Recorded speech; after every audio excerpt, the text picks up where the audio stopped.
पंजाब दे 60% लोग खेती नाल संबंधित ने। लेबर वापस चली गई है जिहड़ी बाकी स्टेटां तो आउंदी सी, हुण ये पंजाब दी लेबर ते ही साडे किसानां ने रिलाई करना। उहदा रिजल्ट की निकलना जे पंजाब एक खेती प्रधान सूबा, 60% लोग खेती ते निर्भर ने, ਇਹਦਾ रिजल्ट ये निकलना कि किसान सारे सड़कों ते आ जाने हैं। लेबर क्योंकि उन्होंने लोड़ पैनी है, पिंडां चों लेबर निकलनी है, फिर कंबाइन चलू, ट्रैक्टर चलू, ट्राली चलू, ਉਹਦੀ कोई टुट भज हो सकती है, मकैनिकां दे पास चाहिए है। ये सारी चीज़ों का रिजल्ट ये निकलना है कि 60-70% लोग जिस दिन लिफ्टिंग शुरू होती है उस दिन लोग सड़क ते आ जाने। इसलिए उन्होंने सब दे पास होण, क्योंकि ट्रैक्टर की भी टुट भज हो सकती है, टायर पंचर भी हो सकता है, टायर पाट भी सकता है। तो ये सारी चीज़ों प्रशासन को ध्यान च रखना चाहिए कि यह ना हो कि ट्रैक्टर किसी का खराब हो गया या टायर पाट गया उत्थे लैके थोड़ी खड़ा रहूगा सारी रात, फिर कहेंगे घर भज जा, उन्हें घर कितों भज जाना बेचारे किसान ने आपका ट्रैक्टर छड्ड के। इसलिए ये सारी प्रॉब्लम आ। फिर आड़तियां ने आपदे 3 वड्डे इशू रेज किए और मैं समझदा बड़े जेन्युइन इशू ने। एक तो कह रहे जी कोरोना वायरस अगे सानू सब नूं हदायतां है कि स्टे एट होम, घरे रहो। इसलिए क्या गया क्योंकि कोरोना वायरस का कोई इलाज नहीं है, ये एहतियात ही है। और जब एडी वड्डी गिनती च लोगों ने मंडियां च आउणा है तो वर्कर भी रब ना करे, गुरु बख्शिश करन कि सब ठीक रहे, मगर जे कोई कोरोना वायरस जे किसी लेबरर नूं हो जाए उहदी हैल्थ इंश्योरेंस सरकार देवे, क्योंकि एक्सट्रा ऑर्डनरी सिचुएशन है, एक्सट्रा ऑर्डनरी टाइम्स है। आड़तिया कहता मैं नहीं खर्चा चल सकता, और गल भी कितने उन्होंने सही है। दूजी गल वो कहते कि जेडे ट्रांसफर्स ने कि असी पैसे आड़तीए को भेजूगी सरकार, अगे आड़तीया सारे पैसे किसान नूं भेजूगा, मगर जेडे किसान ने already through bank transfer advance लिया है वो कट के भेज दें। दूजी सरकारां ने, सूबे दीयां सरकारां ने मान ली है, गल ठीक है, इन्हां नूं भी मान लैनी चाहिए पंजाब वाली। ते तीजी गल जिहड़ा आड़तियां दा पिछले साल का 200 करोड़ बकाया रहिंदा इमीडिएटली रिलीज हो। गन्ने दे किसानां दा 1000 करोड़ इस साल का ते पिछले साल का बकाया रहिंदा। जद इन्नी महामारी चल रही है, लोग घरां च बैठे, प्रॉब्लम आ रही है, 1000 करोड़ भी रिलीज करो, कुछ होर कुछ नहीं तो 300 ही कर दो कि हर किसान को पैसे पहुंच जाए, क्योंकि उन्हें भी आपका सर्कल चलाना, परिवार के काम चलाने। नाल ही मैं महसूस करदा जी कि पंजाब सरकार नूं इमीडिएटली जिहड़ा इकनॉमिक पैकेज है लेबरर वास्ते, हर लेबरर दी अकाउंट च 5 तो 6 हज़ार रुपया भेजन, क्योंकि घरे बैठे आ, उन्होंने कोई इनकम नहीं हो रही, उन्होंने भी सिक्योरिटी आ, उन्होंने बच्चे भी उन्होंने घर के खर्चे ने, होर खर्चे, इसलिए वो भी चिंतित ने। उस तरह किसानों नूं उन्हां वास्ते एक स्पैशल पैकेज। और वड्डे वड्डी गल देखो, फुल्लां दी खेती करन वालिआं नूं सब नूं आपदे वो फुल तो विके नहीं, उन्हां दी कॉम्पनसेशन, क्योंकि वो सारा सिस्टम ही तैश नैश हो गया सी, उन्हां दी कॉम्पनसेशन दी सरकार कोई गल नहीं कर रही। दुध दे जिहड़े उत्पादक ने वो बड़े रौला पा रहे कि सरकार ने रेट घटाता, हरियाणे की सरकार ने कॉम्पनसेशन वधाई, पंजाब ने घटाता। इस तरह हैल्थ वर्कर्स है, उन्होंने चाहे वो एंबूलेंस तो लैके डॉक्टर तक, नर्सां तक, सारियां दी तनख्वाहां डबल होनी चाहिए, वो फ्रंट लाइन वॉरियर्स ने। इस तरह तुसी मीडिया कर्मी हो, थोड़ी इंश्योरेंस इमीडिएटली सरकार अनाउंस करे कि जेड़ा भी सरकार, क्योंकि ये चौथा पावा, तुसी सारे सरकार नूं फीडबैक दे रहे हो, इन्फॉर्मेशन दे रहे हो, जिथे कोई प्रॉब्लम आ रही है सरकार तक पहुंच रही है, सरकार अपने लैवल से हल कर रही है। इसलिए हर बंदे नूं इमीडिएटली एड्रैस करन, इकनॉमिक पैकेज इमीडिएटली सरकार लैके आवे। और इलैक्ट्रिसिटी रेट्स हाउस होल्ड तो लैके फैक्टरीज नूं ये 50% सीधे रेट करते जाने, मेरी डिमांड। बिल्कुल चंगा सवाल किया जी तुसीं गगन जी। ये प्रॉब्लम एक होर की आ गई है, मालवे ते माझे का हमेशा वाढी सीजन का फर्क रहिंदा सी, हुण हैदकी लगदा कि वो फर्क नहीं रहना, और किसान भी चिंतित है दो गल्लां तो। एक तो उन्होंने सरकार ते भरोसा नहीं, जिहड़ा इन्हां ने कहा कि जी जिहड़ा मई च फसल लियाऊगा उन्होंने 100 रुपए बोनस मिलू, लोगों नूं मेरी किसानां नाल गल भी कहंदे जी अज तक तो दिता नहीं, हुण कित्थों दे देना। फिर कहते ਜਿਹੜਾ जून च ਲਿਆਓ ਉਹਨੂੰ 200 रुपए बोनस मिलूगा। किसानों ਨੂੰ इस गल ਤੇ भरोसा ही नहीं हो रहा। दूजा मौसम की मार, पिछे भी गड़े पै गए सी, ਉਹ ਗੜੇਮਾਰੀ ਦੀ ਕੋਈ ਗਿਰਦਾਵਰੀ ਨਹੀਂ ਕਰਾਈ ਗਈ। ਉਹਦੇ ਪਿਛਲੇ 3 ਸਾਲਾਂ ਦੇ ਕਦੇ ਕੋਈ ਮੁਆਵਜ਼ਾ ਨਹੀਂ ਦਿੱਤਾ ਗਿਆ। ਇਸ ਲਈ ਕਿਸਾਨ ਕਹਿੰਦਾ ਮੇਰੀ ਫਸਲ ਪੱਕ ਗਈ ਹੈ, ਮੈਂ ਤਾਂ ਮੰਡੀ ਪਹੁੰਚਾਉਣੀ। ਔਰ ਕੰਬਾਈਨਾਂ ਦੀ ਜਿਹੜੀ ਗੱਲ ਹੈ, ਇਹਦੇ 'ਚ ਵਾਕਈ ਤੁਹਾਡੀ ਗੱਲ ਸਹੀ ਹੈ ਕਿ ਇਸ ਗੱਲ ਨੂੰ ਪੰਜਾਬ ਦੀ ਸਰਕਾਰ ਨੇ ਐਡਰੈਸ ਹੀ ਨਹੀਂ ਕੀਤਾ ਪ੍ਰੋਬਲਮ। ਕਈ ਕੰਬਾਈਨਾਂ ਦੂਜੇ ਸੂਬਿਆਂ 'ਚ ਗਈਆਂ ਹੋਈਆਂ ਸਨ, ਉਹ ਵੀ ਹਾਲੇ ਤੱਕ ਨਹੀਂ ਪਹੁੰਚ ਪਾ ਰਹੀ। ਔਰ ਜਿਹੜੀ ਸਾਰੀ ਵਾਢੀ ਹੈ ਲਗਭਗ ਉਹਦਾ ਟਾਈਮ ਲਾਈਨ ਇੱਕੋ ਹੀ ਹੋ ਗਿਆ। ਸੋ ਇਹ ਹਾਲਾਤਾਂ 'ਚ ਕਿਵੇਂ ਹੋਣੀ ਹੈ, ਇਹਦੀ ਮੁਸ਼ਕਿਲਾਂ ਬੜੀ ਸੀਰੀਅਸ ਆਉਣ ਲੱਗੀਆਂ ਨੇ। ਔਰ ਸਰਕਾਰ ਨੂੰ ਇਹਨਾਂ ਚੀਜ਼ਾਂ ਨੂੰ ਐਡਰੈਸ ਕਰਨਾ ਚਾਹੀਦਾ। ਔਰ ਮੈਂ ਤਦੇ ਗੱਲ ਪਹਿਲੀ ਕਹੀ ਸੀ ਕਿ ਲੇਬਰ ਵਾਪਸ ਚਲੀ ਗਈ ਆ। ਲੋਕਾਂ ਨੇ ਜੇ ਹੱਥਾਂ ਤੋਂ ਵੀ ਉਹ ਵਢਾਈ ਆਪਦੀ ਸ਼ੁਰੂ ਕਰਾਈ, ਤੁਸੀਂ ਵੇਖੋ ਲੋਕ ਕਿੰਨੇ ਸੜਕਾਂ ਤੇ ਆ ਜਾਣੇ। ਸੋ ਇਹ 9 ਦਾ ਕਰਫਿਊ ਰਹਿ ਜਾਣਾ।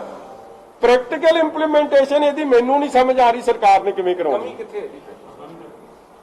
ਥਾਟ ਪ੍ਰੋਸੈਸ ਦੀ, ਪ੍ਰੈਕਟੀਕਲ ਇੰਪਲੀਮੈਂਟੇਸ਼ਨ ਦੀ। ਤੁਸੀਂ ਮੈਨੂੰ ਦੇਖੋ ਇਹ ਸਿੰਪਲ ਦਾ ਗੱਲ ਦੱਸ ਦਿਓ ਜੀ, 60% ਲੋਕ ਖੇਤੀ ਤੇ ਨਿਰਭਰ ਨੇ।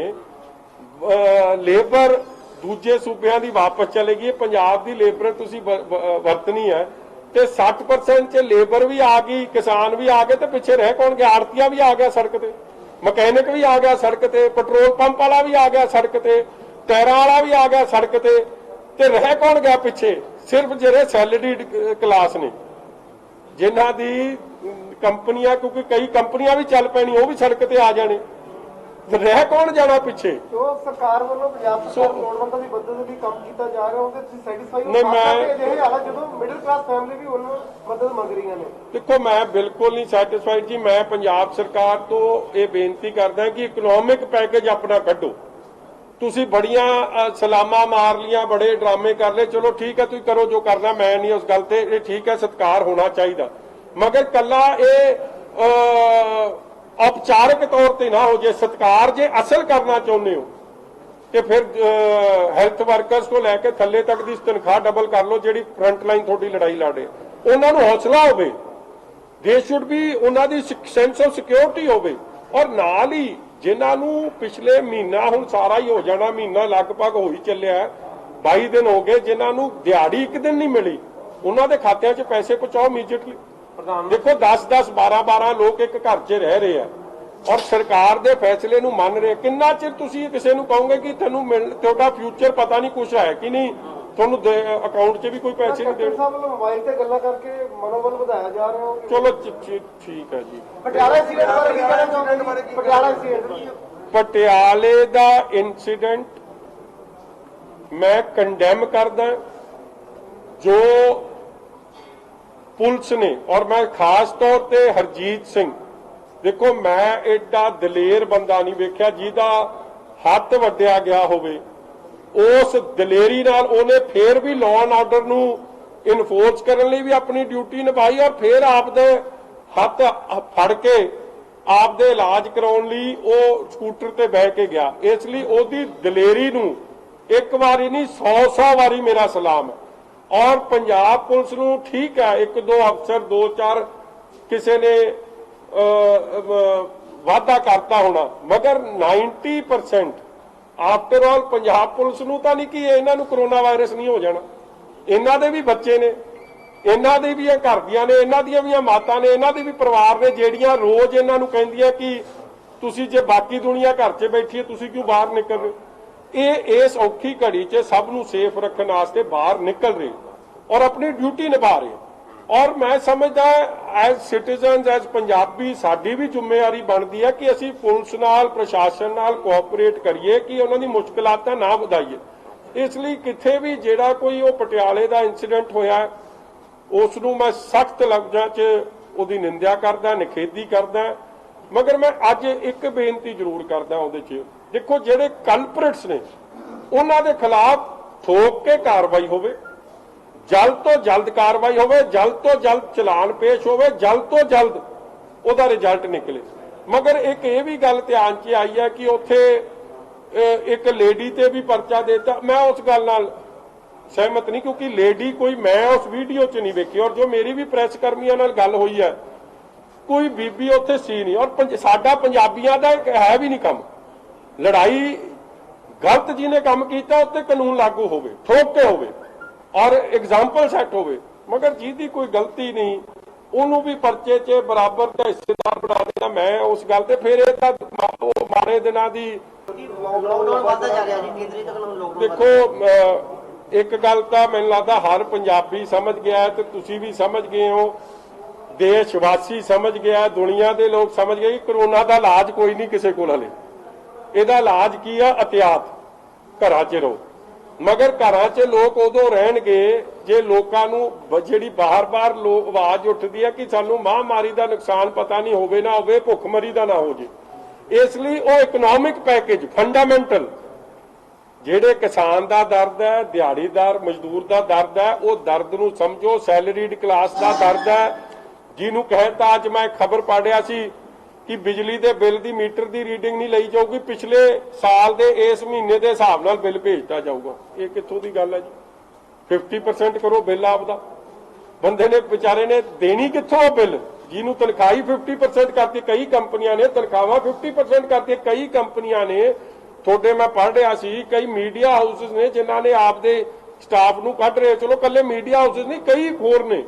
ਇਸ ਲਈ ਇਹ ਸਾਰੀ ਪ੍ਰੋਬਲਮ ਦਾ ਇੱਕੋ ਹੱਲ ਹੈ, ਖਜ਼ਾਨਾ ਮੰਤਰੀ ਸਾਹਿਬ ਜਾਗਣ, ਸਰਕਾਰ ਜਾਗੇ ਤੇ ਇਕਨੋਮਿਕ ਪੈਕੇਜ ਇਮੀਡੀਏਟਲੀ ਦਵੇ। ਔਰ ਜੋ ਪ੍ਰੈਸ ਵੱਲੋਂ ਇਸ ਔਖੀ ਘੜੀ 'ਚ ਤੁਹਾਡੇ ਵੱਲੋਂ ਫਰੰਟ ਲਾਈਨ 'ਚ ਰਹਿ ਕੇ ਜੋ ਤੁਸੀਂ ਰੋਲ ਨਿਭਾਇਆ, ਮੈਂ ਉਹਦੀ ਵੀ ਸ਼ਲਾਘਾ ਕਰਦਾ। ਔਰ ਤੁਹਾਡੀ ਵੀ ਇਸ ਗੱਲ ਦੀ, ਤੁਹਾਡੀ ਵੀ ਸਿਕਿਉਰਿਟੀ ਹੋਣੀ ਚਾਹੀਦੀ ਹੈ, ਤੁਹਾਡੀ ਹੈਲਥ ਇੰਸ਼ੋਰੈਂਸ ਕਵਰ ਤੁਹਾਨੂੰ ਸਭ ਨੂੰ ਵੀ ਮਿਲਣਾ ਚਾਹੀਦਾ, ਜੋ ਜ਼ਿੰਮੇਵਾਰੀ ਨਿਭਾ ਰਿਹਾ ਸਭ ਨੂੰ, ਬਿਕੋਜ਼ ਤੁਸੀਂ ਆ ਪਾਰਟ ਆਫ ਫੀਡਬੈਕ ਸਰਕਾਰ ਵਾਸਤੇ। ਅੱਜ ਗੁਰੂ ਅਰਜਨ ਦੇਵ ਜੀ ਦਾ ਪ੍ਰਕਾਸ਼ ਗੁਰਪੁਰਬ ਹੋਈ, ਸੰਗਤਾਂ ਸ੍ਰੀ ਅਕਾਲ ਤਖਤ ਸਾਹਿਬ ਦੇ ਦੇਖ ਸੰਸਾਰ ਘਰਾਂ 'ਚ ਰਹਿ ਕੇ ਮਨਾ ਰਹੀ ਹੈ, ਕੀ ਸੁਨੇਹਾ ਦੇਣਾ ਚਾਹੁੰਦੇ? ਕੋ ਸੱਚੇ ਪਾਤਸ਼ਾਹ ਕੱਲ ਇੱਕ ਅੱਧਾ ਦਿਨ ਪਹਿਲਾਂ ਗੁਰੂ ਤੇਗ ਬਹਾਦਰ ਸਾਹਿਬ ਜੀ ਦਾ ਗੁਰਪੁਰਬ ਸੀ। 12 ਤਰੀਕ ਨੂੰ, 13 ਤਰੀਕ ਨੂੰ ਆਪਾਂ ਵਿਸਾਖੀ ਬੜੇ ਸਤਿਕਾਰ ਨਾਲ ਮਨਾਈ। ਔਰ ਅੱਜ ਗੁਰੂ ਦੀ ਬਖਸ਼ਿਸ਼ ਨਾਲ ਗੁਰੂ ਅਰਜਨ ਦੇਵ ਜੀ ਮਹਾਰਾਜ ਸੱਚੇ ਪਾਤਸ਼ਾਹ ਦਾ ਸ਼ਹੀਦਾਂ ਦੇ ਸਰਤਾਜ ਨਾਲ ਜਿਨ੍ਹਾਂ ਨੂੰ ਯਾਦ ਕੀਤਾ ਜਾਂਦਾ, ਉਹਨਾਂ ਦਾ ਅੱਜ ਗੁਰਪੁਰਬ ਹੈ। ਇਸ ਲਈ ਜਿੱਥੇ ਸੰਗਤਾਂ ਨੂੰ ਲੱਖ ਲੱਖ ਵਧਾਈ ਹੈ, ਉੱਥੇ ਸੱਚੇ ਪਾਤਸ਼ਾਹ ਦੇ ਚਰਨਾਂ 'ਚ ਅਰਦਾਸ ਬੇਨਤੀ ਹੈ ਕਿ ਗੁਰੂ ਮਹਾਰਾਜ ਕਿਰਪਾ ਕਰਨ, ਆਪਣਾ ਮਿਹਰ ਭਰਿਆ ਹੱਥ ਸਮੁੱਚੀ ਸੰਗਤ ਤੇ ਰੱਖਣ ਔਰ ਇਹ ਮਹਾਮਾਰੀ ਤੋਂ ਸਭ ਨੂੰ ਬਚਾਉਂਦੇ ਹੋਏ ਗੁਰੂ ਸਾਹਿਬ ਚੜ੍ਹਦੀ ਕਲਾ, ਖੁਸ਼ਹਾਲੀ, ਇਤਫਾਕ, ਪਿਆਰ ਸਾਰਿਆਂ ਨੂੰ ਬਖਸ਼ਿਸ਼ ਕਰਨ। ਨਾਨਕ ਨਾਮ ਚੜ੍ਹਦੀ ਕਲਾ, ਤੇਰੇ ਭਾਣੇ ਸਰਬੱਤ ਦਾ। E5 ਚੈਨਲ ਪੰਜਾਬੀ ਹੁਣੇ ਸਬਸਕ੍ਰਾਈਬ ਕਰੋ, ਬੈਲ ਆਈਕਨ ਤੇ ਕਲਿੱਕ ਕਰੋ।